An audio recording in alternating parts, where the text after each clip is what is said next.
Admission में सबसे पहले आपका बनता है रीवैल्यूएशन अकाउंट। रीवैल्यूएशन अकाउंट में आपका फॉर्मेट है, इस साइड आपका डिक्रीज इन एसेट्स, इस साइड बेनिफिट्स होते हैं। तो अगर आपकी एसेट बढ़ती है तो इसको हमेशा, जैसे मैं बोलती हूं कि कौन सी चीज किस साइड है, तो मैं कभी भी आपको रट्टा नहीं मंगवाती, मैं आपको हमेशा उसका रीजन बनाती हूँ। ये वाली साइड बेनिफिट्स की है जिससे आपको फायदा होएगा।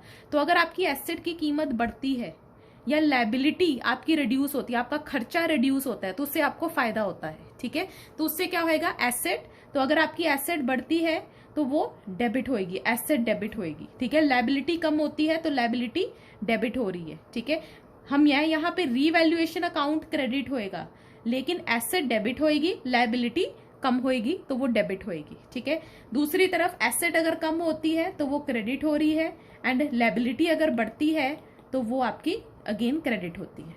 ठीक है, तो अगर आपको पूछा जाए एसेट, इंक्रीज इन एसेट, तो वो क्या है, डेबिट है या क्रेडिट है, तो it is a debit. Asset बढ़ती है तो वो डेबिट होती है। ठीक है, एंड कौन से अकाउंट में, रीवैल्यूएशन अकाउंट में। और दूसरी तरफ अनरिकॉर्डेड लायबिलिटी, ये भी एक तरह से इंक्रीज इन एसेट है, एंड इस साइड अनरिकॉर्डेड एसेट। इसके अलावा अगर आपके रीवैल्यूएशन का खर्चा हुआ तो रीवैल्यूएशन एक्सपेंसेस डाल देंगे। या किसी पार्टनर को आपने रेम्युनरेशन दी है रीवैल्यूएशन का खर्चा करने के लिए, तो हम उसकी कैपिटल अकाउंट में डाल देंगे, पार्टनर्स कैपिटल अकाउंट। अगर उसको रेम्युनरेशन दी है रीवैल्यूएशन का खर्चा करने के लिए, तो ये भी यहां पे आएगी। तो अब लास्ट में हम इसका नेट रिजल्ट देखते हैं। तो इस साइड आता है गेन ऑन रीवैल्यूएशन। हम ओल्ड पार्टनर्स में ओल्ड रेशियो में डिस्ट्रीब्यूट करते हैं, old partners old ratio. And then इस साइड अगर आता है तो लॉस डेबिट होता है, debit all expenses and losses. Loss on revaluation A B C, old partners old ratio. ठीक है, तो सबसे पहले रीवैल्यूएशन अकाउंट बनता है, उसके बाद हम बनाते हैं कैपिटल अकाउंट। जितने पार्टनर्स आपने उतनी ही कैपिटल खोल लेनी है, उतने ही अकाउंट खोल लेने हैं। ए बी सी, ए बी सी सबसे पहली आती है। सबसे पहले हम बैलेंस शीट को खत्म करते हैं।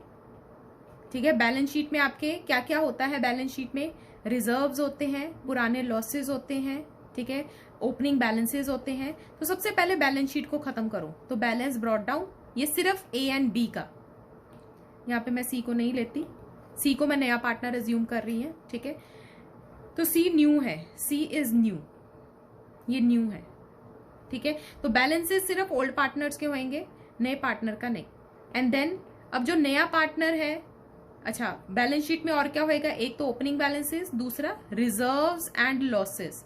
तो पुराने रिजर्व्स कौन कौन से थे, पुराने reserves, P&L credit balance, journal reserve, workman compensation reserve, investment fluctuation reserve, contingency reserve. तो ये रिजर्व्स भी सिर्फ ओल्ड पार्टनर्स में बटेंगे। ठीक है, इसके अलावा लॉसेस या पुरानी गुडविल आपकी ओल्ड गुडविल या पुराने losses, P&L debit balance, advertisement suspense account, deferred revenue expenditure, उसको भी आप ओल्ड पार्टनर्स में डिस्ट्रीब्यूट कर दोगे। तो ये मैंने अब क्या करा, सारी बैलेंस शीट को खत्म कर दिया। ठीक है, क्योंकि वो सिर्फ ओल्ड पार्टनर्स में जानी थी। अब नेक्स्ट मैं एंट्री करूंगी कैपिटल प्लस गुडविल की। जो नया पार्टनर आया है वो अपने हिस्से की कैपिटल प्लस रिजर्व लेके आया है, तो जो कैपिटल लेके आया है उसकी एंट्री आएगी कैश टू कैपिटल। तो अब ये सी के कॉलम में जाएगा। तो हम एंट्री क्या डालते थे, कैश टू कैपिटल, तो बाय कैश सी के कॉलम में। और जो प्रीमियम है, प्रीमियम को लेके आने की एंट्री नहीं होती। ठीक है, हम जरूर उसकी एंट्री डालते हैं कैश टू प्रीमियम, लेकिन क्योंकि इन दोनों में ही कैपिटल इन्वॉल्व नहीं है तो कैपिटल अकाउंट में इसका कोई लेना देना नहीं होता। लेकिन जब हम प्रीमियम को बांटते हैं, premium to A to B, ये एंट्री आपकी कैपिटल अकाउंट में आती है। तो प्रीमियम को बांटने की एंट्री कैपिटल अकाउंट में आएगी, लेके आने की एंट्री नहीं। तो यहाँ पे हम बाय प्रीमियम, उसको हम पुराने पार्टनर्स में डिस्ट्रीब्यूट करेंगे। कौन सी रेशो में? सैक्रिफाइसिंग रेशो में, सैक्रिफाइसिंग रेशो में। तो प्रीमियम को लेके आने की एंट्री कैपिटल अकाउंट में नहीं आती, बांटने की एंट्री आती है। और अगर वो नहीं लेके आता तो प्रीमियम की जगह पे हम लिखेंगे बाय सीज करंट अकाउंट, अगर वो नहीं लेके आता। ठीक है, तो इन दोनों में से कोई एक आएगी, या प्रीमियम या लेके आएगा या नहीं लेके आएगा। और अगर आधा आधा है तो आधी प्रीमियम की आ जाएगी, आधी करंट अकाउंट की आ जाएगी। ठीक है, तो ये आपको देखना है इन दोनों में से कौन सी एंट्री आएगी। ठीक है, अब इसके अलावा तीसरा हम किस चीज को खत्म करते हैं? अपने रीवैल्यूएशन अकाउंट को। तो अगर रीवैल्यूएशन का प्रॉफिट है तो बाय रीवैल्यूएशन अकाउंट, और ये भी सिर्फ ओल्ड पार्टनर्स में डिस्ट्रीब्यूट होता है। और अगर लॉस है तो ये भी ओल्ड पार्टनर्स में। ठीक है, अब यहां पे हमने, अगर किसी पार्टनर को रेम्युनरेशन मिल रही है तो क्योंकि हमने उसको यहाँ पे क्रेडिट करा है, यहाँ पे हम उसको डेबिट कर देंगे। ठीक है, तो यह बाय रीवैल्यूएशन अकाउंट फिर से जिस पार्टनर को रेम्युनरेशन मिली है उसके अकाउंट में आ जाएगा, तो हम क्रॉस कर देंगे। इसके अलावा अगर कोई पार्टनर एसेट लेके गया है, टू एसेट, कई बार कोई पार्टनर एसेट ले जाता है, asset taken over by partner, तो वो यहाँ पे आ जाएगी एंट्री, एसेट चली जाएगी और कैपिटल उसकी डेबिट हो जाएगी। ठीक है, तो जो भी पार्टनर लेके गया है उसके अकाउंट में डाल देनी है। एंड देन लास्ट में आपका बैलेंस आ जाएगा, बैलेंस कैरी डाउन। तो ये फुल फ्लेज कैपिटल अकाउंट है, जितनी आइटम्स हो सकती थी मैंने सारी डाल दी, फुल फ्लेज कैपिटल अकाउंट है। ठीक है, मेन इसमें जो है ये प्रीमियम एंड गुडविल की एंट्री है, प्रीमियम या सीज करंट अकाउंट। ठीक है, बैलेंस शीट में क्वेश्चन में कराऊंगी, क्योंकि बैलेंस शीट हम क्वेश्चन को देखते हुए ही खत्म करते हैं। जैसे जैसे क्वेश्चन में बनी होती है वैसे ही उसमें चेंजेस कर करके हम उसको ऑल्टर करते हैं। ठीक है, तो वो जब हम क्वेश्चन करेंगे तब उसमें मैं समझाती हूँ। अब सारे बच्चे आगे, दमन इज स्टिल नॉट प्रेजेंट। चलो नेक्स्ट देखो, अब हम क्वेश्चन कर रहे हैं। क्वेश्चन आपका है बड़ा क्वेश्चन। मैम, हाँ जी, एसेट कौन सा है? To asset. अगर कोई पार्टनर एसेट लेके चला गया, कई बार लिखा होता है कि ये पार्टनर कहता है कि मैं स्टॉक लेके जाऊंगा, तो अगर कोई पार्टनर स्टॉक लेके चला गया तो आप लिख दोगे टू स्टॉक। इन्वेस्टमेंट लेके चला गया, टू इन्वेस्टमेंट। तो अगर कोई पार्टनर कोई एसेट लेके गया है, आपको इन्फॉर्मेशन में दिया है कि ए एसेट लेके चला गया, स्टॉक लेके चला गया, इन्वेस्टमेंट लेके चला गया, तो हम टू इन्वेस्टमेंट लिख के ए के कॉलम में डाल देंगे।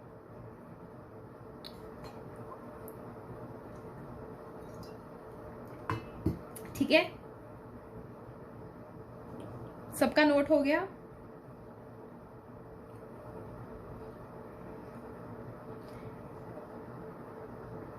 कोई बात नहीं, रिकॉर्डिंग हो रही है, मैं उसको रिकॉर्डिंग सेंड कर दूंगी मानसी।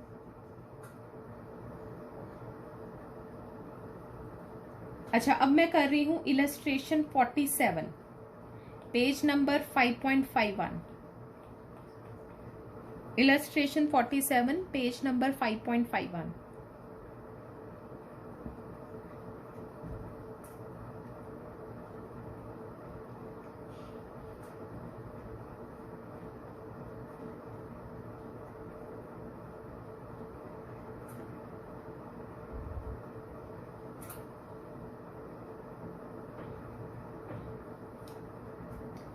क्वेश्चन देखो, A and B are partner sharing profits and losses in 3:2। on 31st March balance sheet दी हुई है। बैलेंस शीट में देखो रिजर्व दिए हुए हैं, कैपिटल दी हुई है, एसेट साइड पे गुडविल दी हुई है। तो जो एसेट साइड पे गुडविल होती है वो आपकी पुरानी गुडविल होती है। नीचे सी आया है, for 1/3 share on the following terms. She will bring in 5 lakh as capital and 2 lakh as his share of goodwill, but he actually contributed only 1,20,000 towards goodwill। उसके हिस्से की गुडविल थी 2 लाख, लेकिन वो लेके कितनी आया? 1,20,000। जो नहीं लेके आया हम क्या करते थे, उसके करंट अकाउंट में से निकाल लेते थे। आगे रीवैल्यूएशन की इंफॉर्मेशन दी हुई है। बिल्डिंग एंड मशीनरी डेप्रिशिएट हुई है। Stock is valued at 4 lakh. तो स्टॉक पहले था 3 लाख, अब 4 लाख हो गया, तो 1 लाख से इंक्रीज हो गया। अनरिकॉर्डेड एसेट है 1,20,000 delivery van. 1 month salary is outstanding.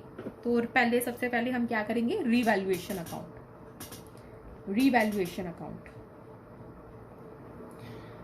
तो सबसे पहले मशीनरी एंड बिल्डिंग डेप्रिशिएट हुई, तो हमारा नुकसान हो गया, तो डेबिट साइड पे हम डाल देंगे to building to machinery 5%, 25,000 and 10,000। उसके बाद unrecorded stock is to be valued at, stock बढ़ गया, तो बाय स्टॉक 1 लाख से बढ़ गया। एंड उसके बाद अनरिकॉर्डेड डिलीवरी, तो ये भी अनरिकॉर्डेड एसेट जो है वो आपके, तो अब देखो साथ साथ में मैं लिख रही हूँ कौन डेबिट हो रहा है कौन क्रेडिट। स्टॉक डेबिट हो रहा है, अनरिकॉर्डेड एसेट डेबिट हो रही है, ठीक है। और बिल्डिंग यहाँ पे एसेट क्रेडिट हो रही है और ये क्रेडिट, ठीक है दोनों एसेट। जब एसेट बढ़ती है तो वो डेबिट होती है और जब एसेट कम होती है तो वो क्रेडिट होती है। लायबिलिटी उल्टी होती है, जब लायबिलिटी बढ़ती है तो वो क्रेडिट होती है और जब कम होती है तो वो डेबिट होती है। उसके बाद 1 मंथ सैलरी इज आउटस्टैंडिंग, तो आउटस्टैंडिंग लायबिलिटी है, तो लायबिलिटी बढ़ रही है, आउटस्टैंडिंग सैलरी, तो लायबिलिटी बढ़ रही है तो मतलब क्रेडिट हो रही है, ठीक है। तो 30,000, तो अब यहाँ पे आपका इस साइड पे 2,20,000 एंड इस साइड पे आया गेन, और गेन आपने सिर्फ ओल्ड ट्रांसफर करना है पार्टनर्स को, एज कैपिटल बीज कैपिटल, तो ये आया 155,000। तो ओल्ड रेशियो इज 3:2, तो हम यहाँ पे 3:2 में बांट देंगे।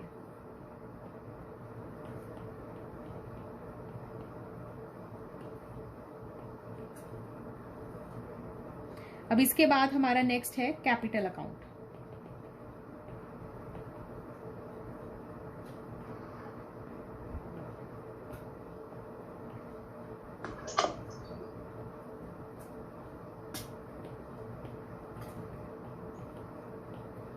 सबसे पहले हम किसको खत्म करेंगे, बैलेंस शीट को। हमेशा मेरे साथ साथ बोला करो ताकि आपका हमेशा रिवाइज होए। तो सबसे पहले बैलेंस शीट में हम ओपनिंग बैलेंसेस उठाते हैं। बैलेंस ब्रॉट डाउन 8 लाख ए का, 4 लाख बी का, सी नया आया है। उसके अलावा पुराने रिजर्व्स, यस जर्नल रिजर्व है, तो ये सिर्फ 3:2 में बढ़ेंगे, 90,000 एंड 60,000 पुराने पार्टनर्स में।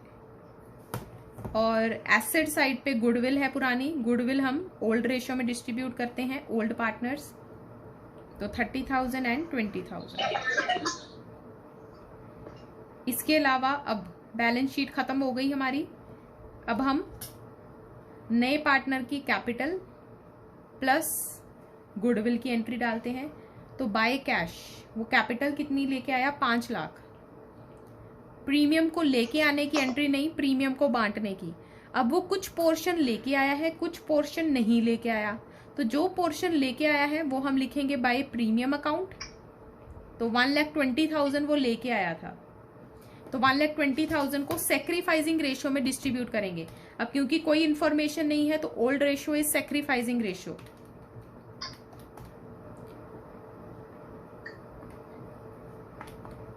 $72,000 एंड 48,000, और जो नहीं लेके आया 80,000 वो उसके हम करंट अकाउंट से निकाल लेंगे, सीज करंट अकाउंट, ठीक है। बाकी कितना रह गया था, 80,000, तो 80,000 हम उसके करंट अकाउंट से निकाल लेंगे। तो 80,000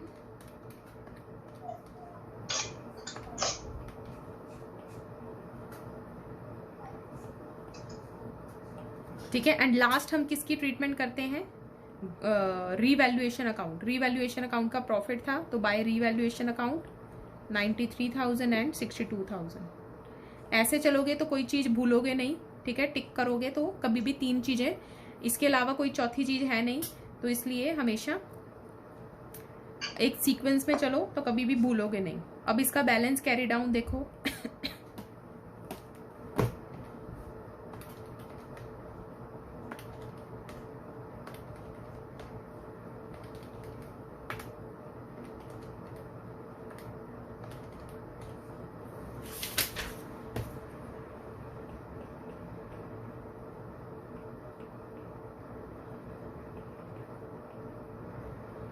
तो ये है आपका कैपिटल अकाउंट। अब हमने बनानी है बैलेंस शीट।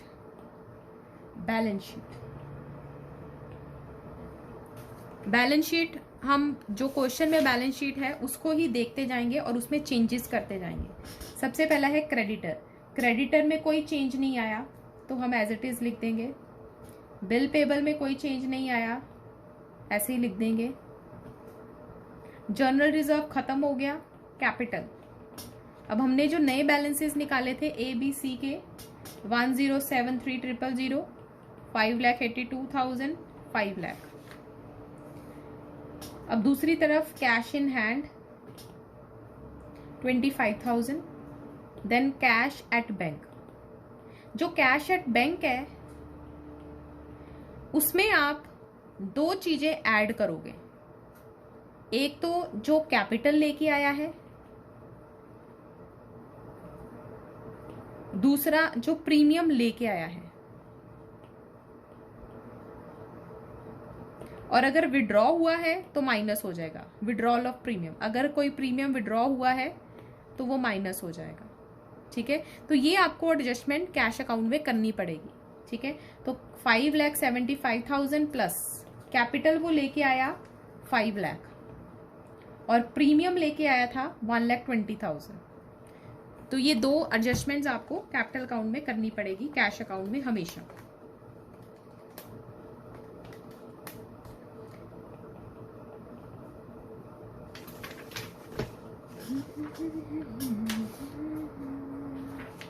उसके बाद डेटर्स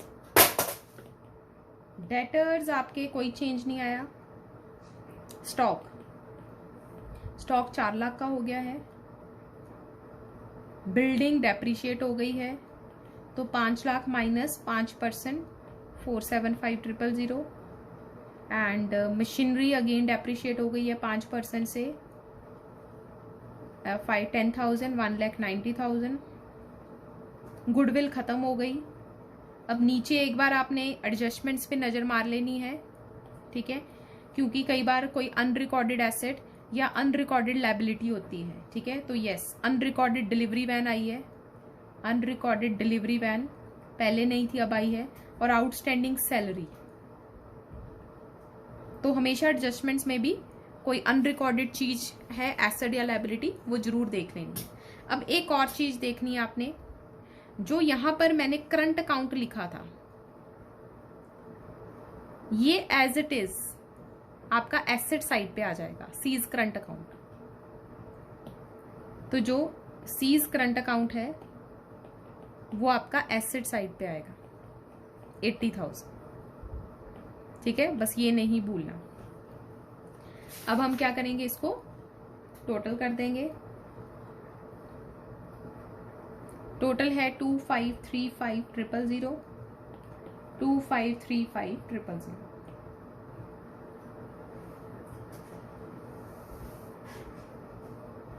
ठीक है। तो ऐसे हम फुल फ्लेज क्वेश्चन इसका अटेम्प्ट करते हैं।